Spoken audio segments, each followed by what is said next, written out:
the pedagogical series Astrology. on astrology. And today we're talking about the sun's ingress into Leo and the beginning of Leo season.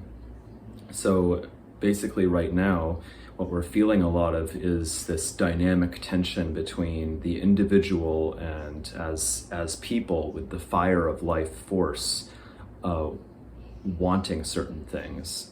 Also with Mars in Aries, a fire sign as well, that emphasis on desire and what do I want. So on the one hand, there's this individual dynamism of personal desire and manifestation.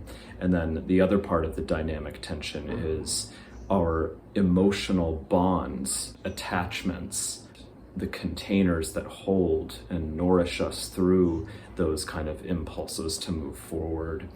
How we have historically been held by different containers, including family containers, community containers, emotional bonds, siblings, parents, again, family of all different kinds, or chosen family, spiritual family. So the individual's desire to manifest in a certain way, that's what we can feel with the Mars in Aries energy, as well as the entrance to Leo season of the sun and the moon in this particular case today that I'm recording this, as well as family and emotions, attachments, a sense of sometimes duty to family, or a sense of ancestral programming or conditioning to fulfill or carry out certain genetic tasks, right? So there's a certain sense of the individual wanting to be heroic and move past or split off or separate from the community of ancestors,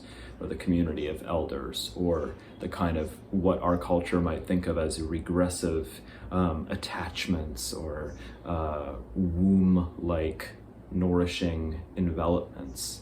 And then on the other hand, there's this need to actually relate with those things. There's a sense where rugged individualism can go too far and can create the problem of what often manifests in the way that in the person that wears the mask of the American dream, of the alienated, isolated individual cut off from empathy and only concerned with manifesting their desires.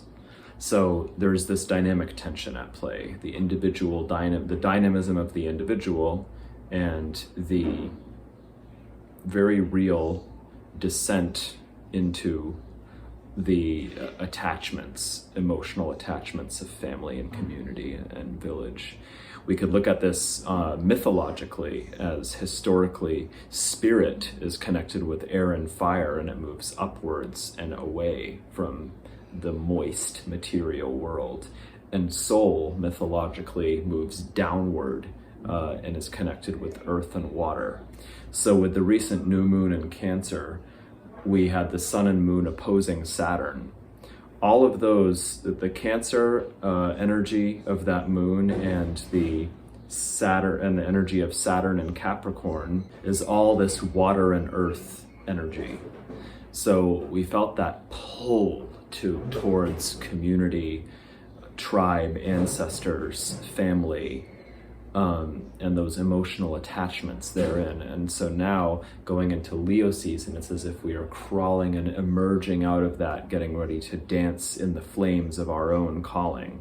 So it's how do we hold those bonds while also charging towards the sound of the drums that are calling our individual unique calling toward the sound of those drums. Concretely, in terms of astrological aspects and transits, we have Mercury, which the Hermetic Astrology podcast recently pointed out that Mercury is today reaching its maximum elongation. So it's into a stage where it has its maximum elongation or distance from the sun.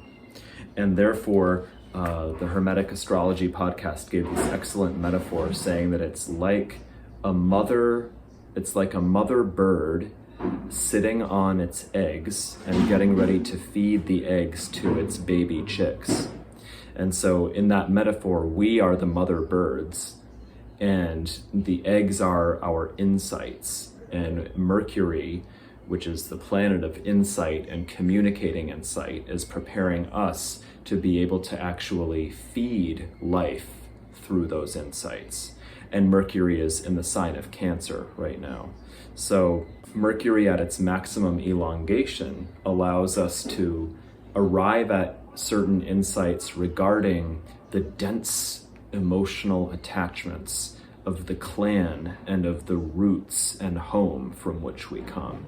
So even though we've moved into Leo season, this Cancerian quality of examining our roots is not over, because Mercury, after also recently having gone direct after its retrograde motion, is still in the sign of Cancer. And that's no small thing to come out of either, with the lunation, the sun moon having opposed Saturn. There is very strong questions arising about what containers are nurturing, what bonds in their old form are no longer valid for where we are right now, what bonds remain valid and remain bonds that contain a profound heart and depth of emotional soul connection that is essential to who we are. So all of these things, it also, Mercury is in this orb of squaring Mars the pioneer, who becomes the warrior when blocked. Mars is that Mars in Aries, I want this. And Mercury saying, well, let's communicate and nurture and mediate here. So Mercury being communicating, nurturing, and intricate family bonds and intimate family bonds. It's either challenging or finding a constructive way to embrace the friction against the individual that wants to move forward into full autonomy. So does communicating, nurturing family, intimate bonds clash with the individual saying, I want, or does one support the other? Can it be a wall and a ceiling where you have support? That's what happens when one planet squares another. A square can be either the angle of challenge or the angle of manifestation. Sometimes both. Sometimes it's through the challenge that retrospectively we can see how that challenge actually manifested something that was essential to our lives. So Mercury in orb of squaring Mars within a few degrees, communicating, nurturing, do our intimate family bonds and the way that we communicate with family support the dynamism of what we want as individuals? Does the dynamism of what we want as individuals support our nurturing connections in the world, in community with people? It's important to ask the question both ways. This manifests in so many different ways, not only in personal biological family, but also in other kinds of family. We have in different kinds of culture. Think of how many posts have been put up within the last couple of weeks about call-out culture within the time of COVID. I've read a couple of these kinds of articles, and debates as to the degree to which cancel culture exists or not, right? Some claim cancel culture is not a real thing. Some claim cancel culture is a huge problem, right? And these are also questions about Mercury. This is also this Mercury-Mars square. Mars will go towards conflict sometimes when the purity of individual desire and discovery is not honored.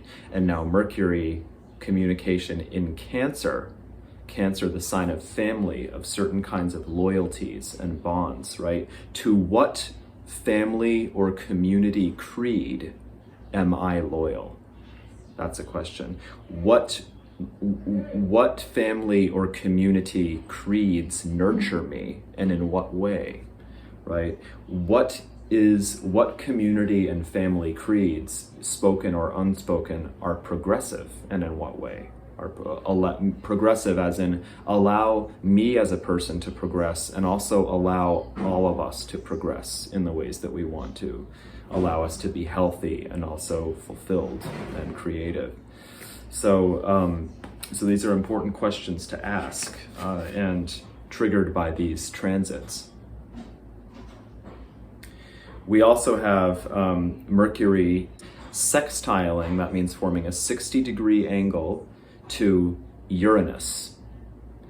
A sextile tends to be, it's not as dynamic as the square. The square, because it's 90 degrees, there's either that wall, car, and smash, or wall, ceiling support. With a sextile, it's much more, it's easier. It's an easier angle, and therefore it tends to not make necessarily as many things happen. That's potentially a debatable point, but it's more of a one planet supporting, assisting the other.